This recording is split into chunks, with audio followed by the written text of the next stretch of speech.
muscular. Chillax, chillax.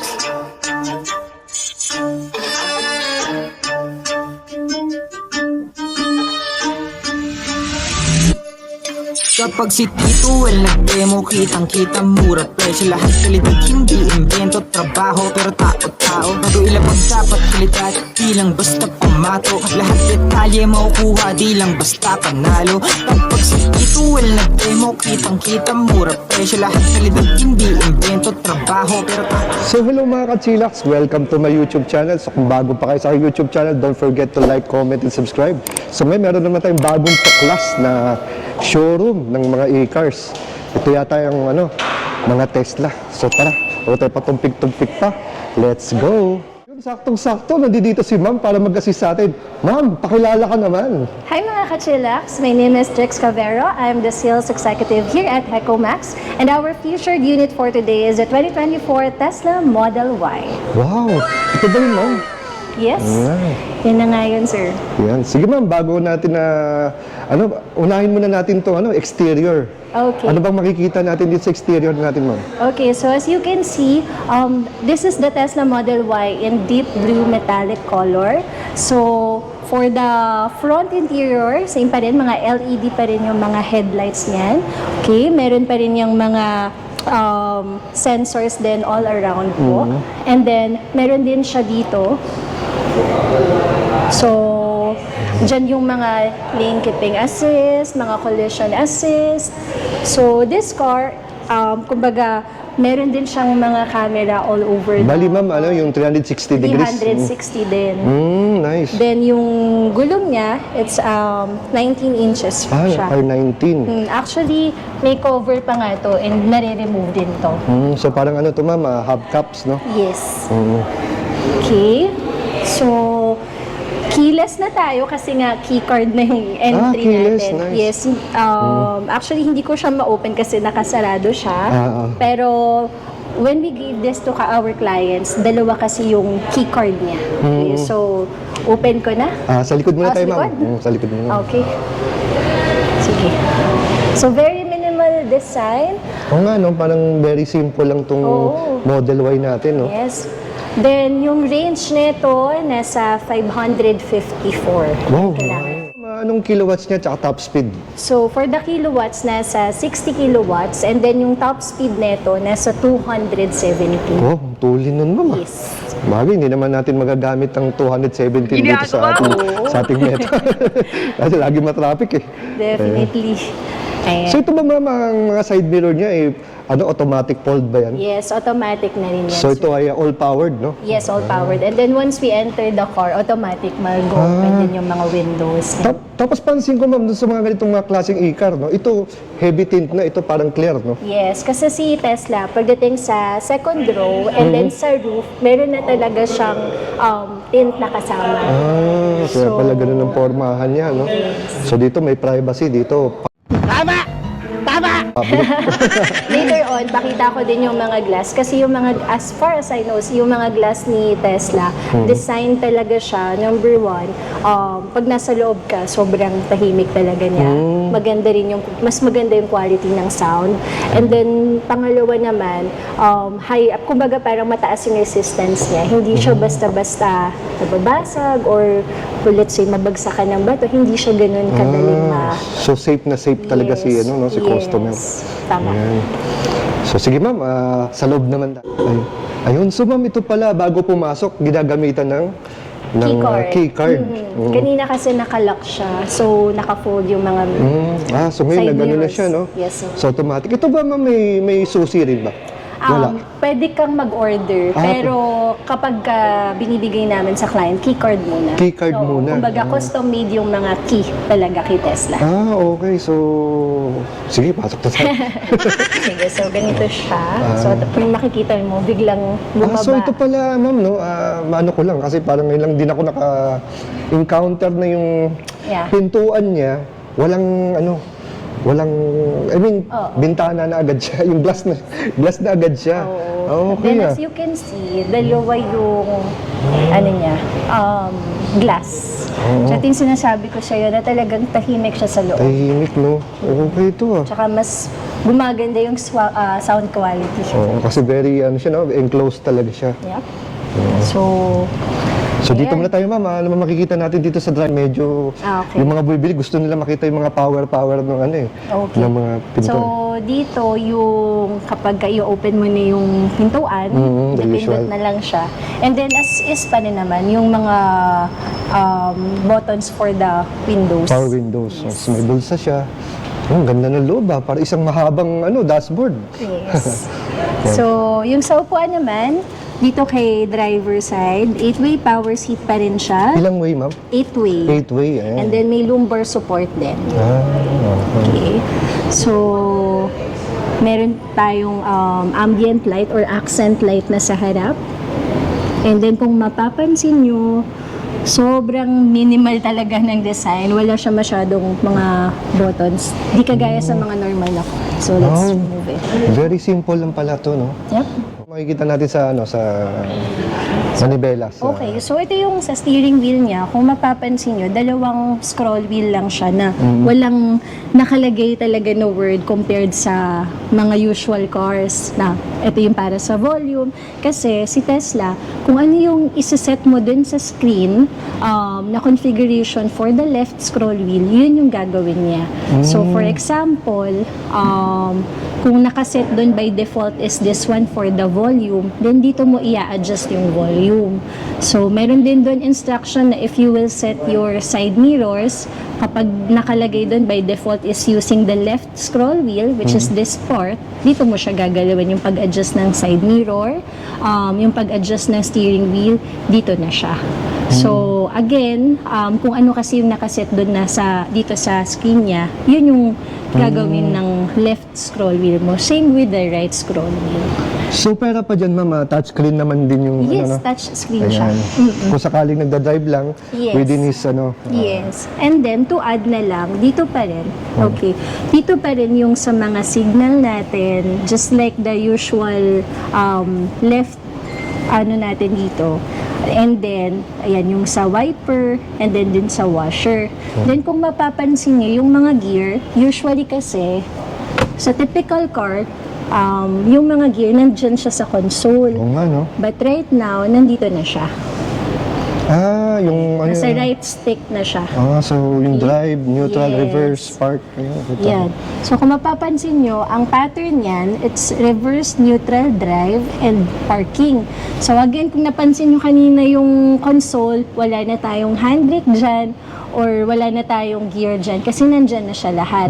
So, kapag ang pattern mo is itataas mo to, pa-reverse siya, pagka sinagad mo ng pababa, magda-drive siya, pero kapag nasa gitna, mag-neutral, and then yung handbrake, dito siya sa gitna. Okay. So, ibang klase din pala to si Tesla. Pero yung ano naman niya, yung mga signages niya, lahat makikita po sa Yes. sa monitor niya. Yes. Then wala na siyang dito Wala screen, no? na, Sa buong wala na dashboard, yung sin mga- dashboard lang. Yes, wala na yung mga odometer. Nandito na siya lang. Anong yung inches po ang ating monitor? 15 inches to. Ayan. So, ano na makikita natin dito? Okay, so makikita nyo, yung screen ni Tesla, parang siyang nadi-divide into 30-70 split type. Kasi, ayan. So, dito sa part na to, nandito yung pinaka-kotse mo. Tapos, start lang muna tayo. Dito mo kasi pwedeng i-access, like, if you wanted to open yung hood, or yung trunk, or yung charger port, or i-lock yung car. Dito yan sa part na to. Tapos, kapag naman moving na yung car, ito kasi, mag-iiba yung itsura niya. Makikita mo rin dito sa part na to, yung mga lane, kung nasa na yung kotse mo. Parang ganun. So, dito kasi mag-a-appear yung part na yun. So, dito mo rin sa part na to makikita yung speed mo habang tumatakbo ka. And then, yung yung parang odometer niya. Dito mo siya makikita. Speedometer, parang ganun.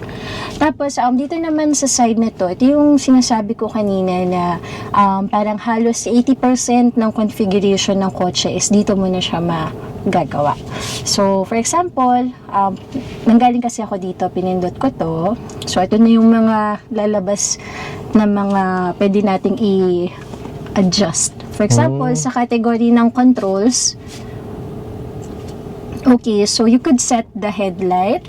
Kung gusto mo nang naka-auto siya, kung gusto mo nang nakailaw na siya, ayan, then naka-off. And then, high beam. Yan. So, napaka-high-tech niya, ma'am, no? Lahat ng kailangan, touchscreen na lang lahat. Yes. So, even yung pag-fold ng mirrors natin, pwede rin siya dito sa loob. Ayan. Okay. Tapos, okay. So, dito rin yung sa may child lock. Ayan. And then, window lock. And then, pati yung glove box. Oh, okay. Ayan. Although, yung pagbalik natin ng glove box, manual na siya. Manual na. Oo. Pero sa loob pala niyan, by the way, since naka-open na, may USB rin dyan. Okay, so, dyan nare-record yung mga dashcam recordings and Sentry recordings ng car. Okay. So, what I mean about dashcam, meron kasi itong built-in dashcam na dyan siya nagsisave. So, makikita niyo yung exterior ng kotse. And then, ano naman si Sentry mode na nabanggit ko? So, si Sentry mode, may feature kasi si Tesla na kapag naka-turn on yung Sentry mode, tas let's say, umalis ka. So, kung nasan ka, dala mo yung susi. But naka-turn on yung Sentry. So, ibig sabihin nun, nagre-record yung exterior na kotse, makikita mo, pag bumalik ka sa kotse mo, sino yung mga nag-attempt na dumikit sa kotse, nag-attempt na lumapit, kung nakita mo may gasgas, makikita mo yun dahil dun sa Sentry mode. So, meaning, rolling yung camera kahit wala yung susi. And then, dito na rin sa part na to yung mga wiper, ayan. And then, kung ano yung isiset mo. And then, ito yung sa mirrors. So, nakalagay dito, use the left scroll wheel to adjust your side mirrors. So, meaning, babalik tayo dito sa scroll wheel na to. So, pwede nating itry. Tutok ko lang sa right side mirror, tapos sundan ko lang. So, check niyo yung side mirror. No?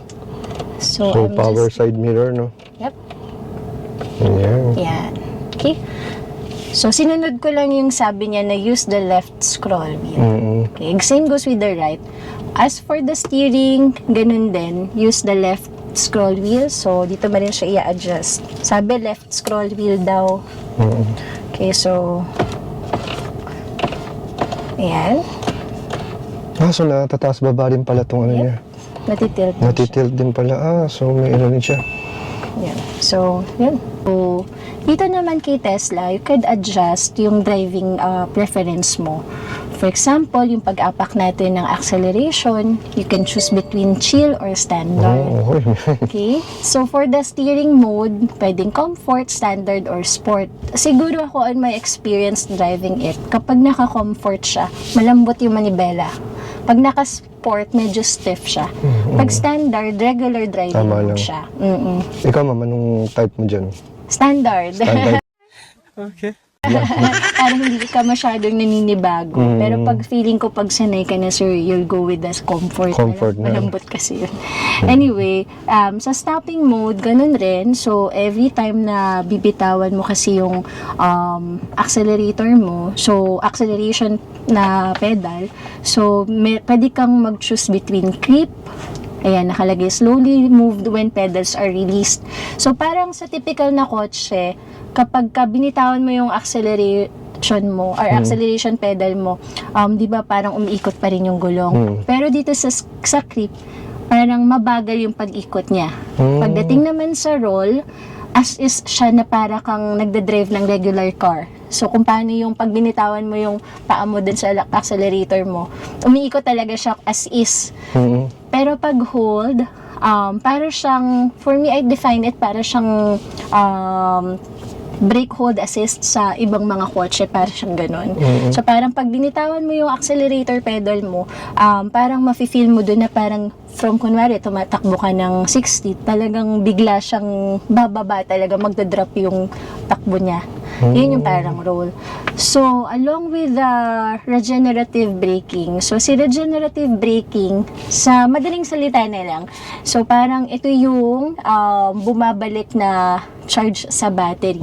Pero minimal lang yun. Every time na binibitawan mo yung paa mo sa accelerator pedal mo. So, mamimili ka lang if you want na low or standard. So, ito naman yung charging part ng kotse. Okay, so you could adjust. Minsan ang common ask sa akin or frequently asked na mga tanong sa akin, paano kung naiwanan ko yung kotse overnight? Okay lang ba yun? Okay lang yun. Pero at the end of the day, pwede mo rin iset kung anong battery percent mo lang hanggang saan gustong i-charge yung car. Kasi may limiter din tayo dyan. So, ano siya, iwas sa overcharge po? Yes. Kung siguro city driving lang, we recommend na kahit 80, okay na yun. Pero if you plan to go on a long drive, then go with 100% para at least ma-maximize mo yung pinaka-range nung kotse mo. Pero kung city driving lang, okay na yung 80. And then, pwede mong i-open dito yung charge port mo or pwede dito. So, lahat talaga nakasalalay dito, no? Oo. So, parang manual na to, no? Nadidyan na. Parang may tablet na nadidyan. Lahat ng info ng vehicle information. Yes. Nakastore na po lahat dito. Speaking of manual, wala na rin tayong physical manual kasi nakabuilt na yung manual sa kanya. So, nandito siya. Ito pala ma'am, meron bang magpo-prompt dito kung kailangan ng kailangan na ng maintenance or pag may problema yung sasakyan? Okay. With that, meron magno-notify dito sa Tesla mo. Para siyang iPad na kapag due na siya for maintenance, may mag-a-appear na notification dito sa part na to. Okay. Or kung gusto mo rin makita yung parang energy consumption mo, so pwede mo rin itong daanan. Nandito siya. Energy. Okay. So ito yung parang readings niya kapag later on nag-drive ka na, kapag nakapark ka. Ayan. So, kompleto sa information dito, no? Yes, para ka talagang may tablet dito. Galing. Okay, so even sa software update, so kapag may gustong i-update si Tesla sa mga kotse niya, so over the air lang yung update kay Tesla. So i-connect mo lang siya sa strong Wi-Fi connection and then mag-update na siya. Once you click yung kumbaga may magno-notify again. So, pag nagsabi na due na siya for update, would you like to update your car? And then, if you click yes, then mag-update na siya. As long as may Wi-Fi. Ang galing. Okay. Nakakonect siya sa Wi-Fi, marami kang pwedeng ma-enjoy dito sa kotse mo. Like, you can play games. Meron din. Yep. Ayan. Yan. So, ito yung part na Okay. hindi lang tayo nakakonect ngayon sa Wi-Fi pero pwede kang maglaro ng games dito. Okay?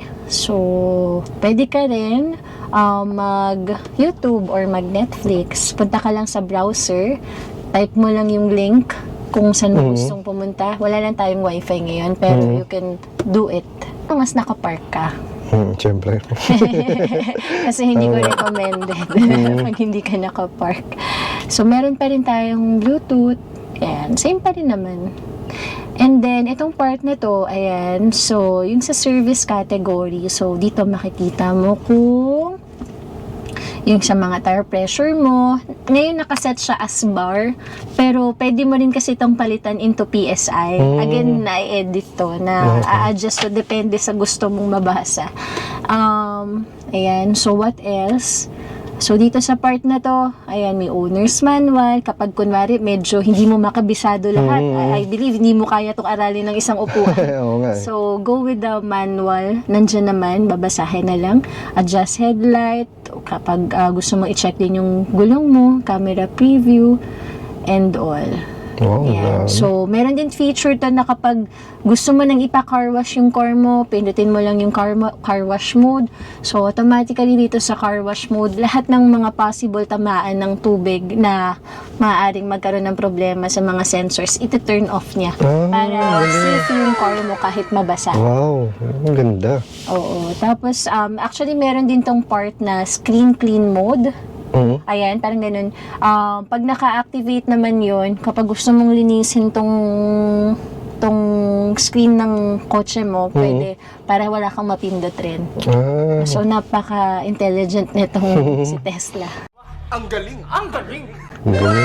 And then, what else? Aircon. So, hindi ka ba nagtataka, wala na tayong aircon na ina-adjust? Oh, tsaka parang hindi ko rin nakikita pala ma'am yung ano, no? Yung vents. Oo. Dito yan. Nandito yan. Nandito. Pero, Ito, oo hindi nga. mo na siya magagalaw. Oo. Just like the typical car. So, dito siya sa screen mo rin i-adjust. I-adjust. So, go here. Okay. So, ang tanong kanina, nasa na yung pwede ko ma-adjust? Dito na siya. So, pwede mo na siyang i-move up and down. Or pa ganyan naman siya. Ang galing. Oo. Okay, same goes with here. Ayun. Lupit. Malupit mga kachilak. So, Yeah, so ito rin sa Tesla, meron din siyang heater sa mga upuan niya. so ventilated seats to. Yes. Parehas driver and passenger. Sa harapan lang. Pati sa likod. Pati sa likod? Yes. Okay. So, kung ito yung sa both driver and passenger, itong logo na to. Ayun. Ito naman kapag gusto mo dun sa second row, pindutin mo lang siya. Ayan. So, may level of heat din kung anong gusto mo. Pero wala naman to ma'am, massager. Wala pa. Wala naman. Para na-spot talaga to ma'am. Hindi na ako laalis dito. Oo. Even pati yung steering wheel, meron din siya. Meron din. So yung mahilig magpapapawis ng sa kamay, wala rin problema, no? Yes. Wow. So, ito siya. Pati yung, pwede mo rin itong i-precondition. So, dito siya. Ayan. Kapag meron ka ng, kumbaga habit kung ano oras ka lagi sumasakay ng kotse mo, diba? Gusto mo pagpasok mo, malamig na. So, doon mo i-adjust dito sa part So na. parang ano na rin to, may sariling organizer. Yes. And marami pa siyang features dito sa air conditioning part. Meron tayong keep climate mode. Okay, climate will stay after you leave the car and will turn off when battery reaches 20%. So, meron din tayong dog mode enabled. So, ito naman kapag may alaga kang, let's say, aso, na bumili ka lang sa tindahan, nasa kasama mo sa kotse. Basta naka-turn on tong dog mode, kahit umalis ka sa kotse at dala mo yung susi, yung ventilation, makakahinga pa rin yung, kumbaga sinet mo siya para makahinga yung kasama mong aso sa loob ng kotse. So ano pala to? Parang ano rin to, pet friendly. Yes. Actually, kapag chinek mo rin si Tesla mismo, yung mga pinopromote niya, meron doon pet-friendly na mga advertisement din. Okay, so meron din tayong camp mode, car will stay on until battery reaches 20%. Ayan. So, ayun. So, maganda tong air conditioning ni Tesla. Madami kang pwedeng makuha features. Parang laruan lang, daming pwedeng gawin. Mamaya, pakita ko yung light show. Kasi ito yung part sa mga entertainment wherein you can play games, pero pwede ka rin mag-enjoy as an adult. Kasi later on, kunwari, nakapark yung kotse mo, gusto mong pasayawin yung kotse mo. So, may light show yan. Yung light show, isiset mo lang yan. Pag lumabas tayo ng kotse, to-turn on and off na yung mga sounds, yung mga windows, and all. Galing. Other than the light show, meron tayong colorizer. So, you can adjust yung color ng car display mo dito sa screen. Kala ko sa labas eh. Hindi naman. Ang high-tech nun. So, kumbaga, pwede mo siyang i-adjust. Okay, so, emissions. So, tingnan mo. Ako, may umutot. Ayan. So, ito pa yung mga other features. So, ito, if medyo mahilig ka sa mga sounds, ito yung parang pwede mong... Parang equalizer amplifier. Yes. Ang galing. Ayun. So, ayan. And then, kung may ka-date ka, so, may romance mode. So, meron kang, dyan, display. So, di na kayo kailangan lumabas ng sasakyan. May bonfire na. Hindi ka nalalabas. Dito na, makatipid na. May sketchpad. Parang ang tablet talaga. And then, the rest, meron dyan. And then, ito yung camera naman pala. 360 degrees na. Ano, linaw. Yan. At all angles, harap, side, likod. Meron yan. Tapos meron yung part dito pa, kapag nagpa-park ka, may makikita mo rin yung kotse mo dito. And yung mga possible na pwede niyang tamaan, dito siya makikita. Ayan. Dashcam, ito yung sinasabi kong recording. So, like, for that one, ito yung kaninang mga nagpunta. Okay, so nare-record niya. At sobrang dinaw niya. Grabe. Okay, so, ayan, dalawa yung option. May naka-sentry, tsaka may dashcam. So, ang meron tayo kaninang recording from dashcam. Ayan. So, dalawa yung wireless charger natin dito. Okay. So, gusto mong itry. Yun. Ayun. So, pwede mag-charge, no? Galing. Okay, so what else? So, may storage din dito. Lalim din, no? Lalim, ah. Meron pa siya dito. Meron din. Tapos, meron din siyang dalawang Type-C charger dito. Charging port. Ayan. So, Tapos mga cup holder. holders. Ayan. So, another storage. And lalim din. may power outlet. Ayun. Para i-turn on, ma'am, pipindutin pa, tatapakan Kailangan. yung brakes. Yes. Then, yun lang. Lalabas na to. Oo. Lalabas na. So, okay na yun, game na yun. Yeah, game na to. So, wala rin siya yung pag step mo ng brake pedal, automatic yun na yung para on. Yes. Wala na tong push start. Wala nang push start. So, paano mo malalaman, ma'am, kung aandar ka na? Ito. May signage na So, naka-P siya ngayon. Oo. So, pag tinapakan mo yung gas, under na siya. Hindi. Kailangan nating ilipat. Ay, yung ilipat. drive. So, Oo. to. Try natin pero hindi ko na siya Oo, mataanan. So, Oo, ito na. siya. Oo, sige. Okay. So, pag binaba ko tong right stick, ayan na yung itsura niyan. Okay. So, magdi-D na dito. Yep. Okay. So, dito sa part nito, ito yung sinasabi ko kanina na mag-iiba na yung itsura ng display dito sa left side ng screen. Kasi dito, once na mag-drive na tayo, lalabas na yung mga lane dito. And yung possible na objects na pwedeng tamaan. Ayun, okay. So, kapag ipapark ko na ulit, pero alam ko hindi tayo aandar kasi hindi pa tayo naka-seatbelt. So hanggang hindi pa naka-seatbelt, hindi talaga siya andar. Yep. Kahit na i-drive mo to. Yes, hindi. So parang ano siya, Safety. safety, parang nag-shutdown talaga siya. Yes. Oh, nice. So, pag ibabalik ko ng parking, dito na siya. Ayun. Parang ito yung pinaka, ano niya, Handbrake. handbrake. So, dito, pag chinek naman natin, Ito ba may ilaw? Wala. yes, Ayun, may ilaw. may Ayan. vanity mirror pa din Ayan, siya. nice. Para sa mga girls. Yan, medyo gusto nila yung hindi lang may salamin, kundi may ilaw eh. Yan. Okay, so, ayun pa rin. Maninibago ka lang kasi nandito na yung hazard niyan. So yun ma'am, parang nalito ako kung paano lumabas dito sa pintuan. Oo, okay. Kasi ang talagang usually na paglabas natin sa kotse, yung button na yun. Ito yung button na to. Yan. Oo. So yung kaninang pinindot mo, Ito, no? guru mo, Oo. yan yung manual way manual. kung paano ka lalabas din. Kumbaga, Ayan. siguro magagamit mo siya kapag worst case talaga na running low na yung battery mo. Yun, dyan. Pero Dito, ang advisable, yun talaga. Dito. Oo. Ayan. Sige, go. So yun oh, yan. Pagka-power yung paglabas. Pag mano-mano, ito. Yan oh. Tapos dito yung the usual yung power window. Yes. Kaya sa unang tingin ko talaga ma'am, kala ko ito yung power window eh. Oo. So ito pala pagbukas, no? Pag yan yung pag-open. So yun. So dito ma'am, pipindutin lang din para mag-open yung trunk. Tapos, naka-fold na pala yung second row. Pero, pag naka-angat kasi yan, dito yung pwede mo siyang i-fold. So, dito yung pag-left yung ibababa mo, and then ito pag-right. So, power din to? Power? yes, yung Yung pagtaas at baba? pagbaba lang. Pero yung pagbaba. pagtaas, manual Mano-mano. na siya. Oo, Okay. manual na siya. So, meron din siyang mga side na parang Luwag, side pocket, side storage ba ang tawag Lalim dyan. din. So, ito yung ano niya, cargo space niya. Sa likod. So, dito kay Ecomax, may early warning kami. And then, yung early warning namin, parang may medical, ano pa siya, parang first aid. Parang may first aid, Oo, first aid parang kit. may first aid kit siya sa nice. loob. Along with the early morning deliveries. Only at Ecomax. Yan.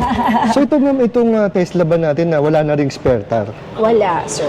Additional storage, kung meron ka pang mga valuable things na ilalagay, so hindi mo siya mapapansin. Okay. Kasi usually ito lang naman yung makikita mo. But, ayun, may storage ka pa. Ang dami, Okay, no? so, Lord. kung kulang pa to, meron pa tayong sa pang storage.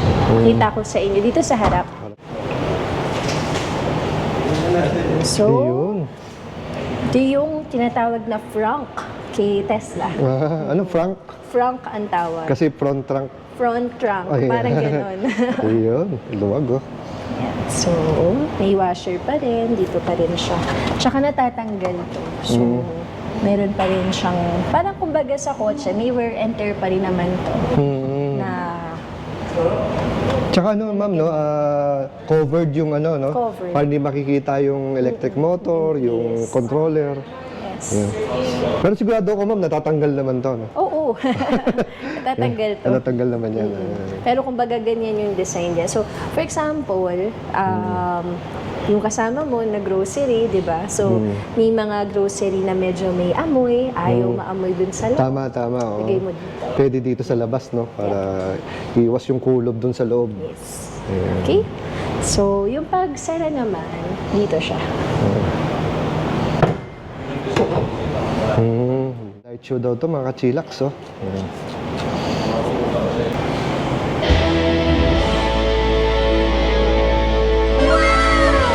Ba, okay ah.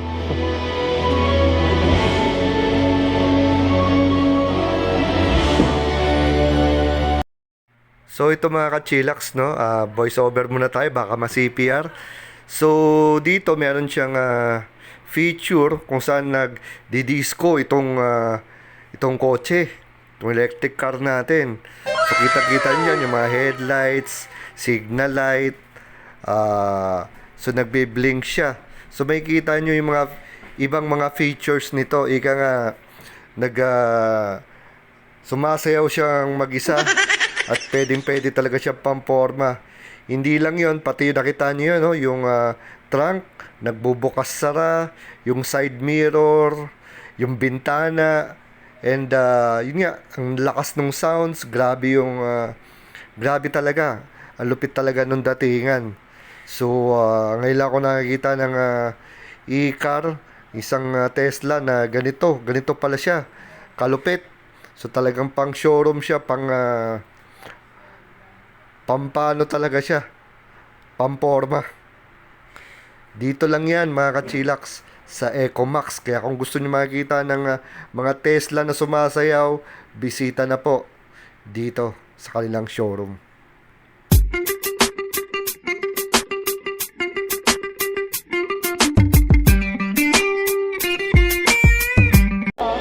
Nice. Head turner talaga. Yan, so, Tsaka yung ano, no, yung pinali, talagang may pinali rin yung kotse. may finale. So, Wow, that sums up Yeah. our Tesla Model Y. Wow, nice, ma'am. Yun, ma'am, regarding sa warranty nitong mga Tesla natin. So, we offer 3 years or 100,000 kilometers, whichever comes first for the car. And then 8 years or 160,000 kilometers, whichever comes first with the battery of your Tesla car. So, I am inviting you all to please visit our dealership or our showroom here at Ecomax. So, our pin location is Ecomax Showroom and our address is located at ADB Avenue, corner Opal Road, Ortigas, Pasig City. And please don't forget to follow us on our Facebook page, that is Ecomax. And then please look for me once you're here na po in our showroom. So my name again is Trix, and you could reach me out through my mobile number 0906-026-4956. See you here. Okay, ma'am. Thank you very much, ma'am. Thank you!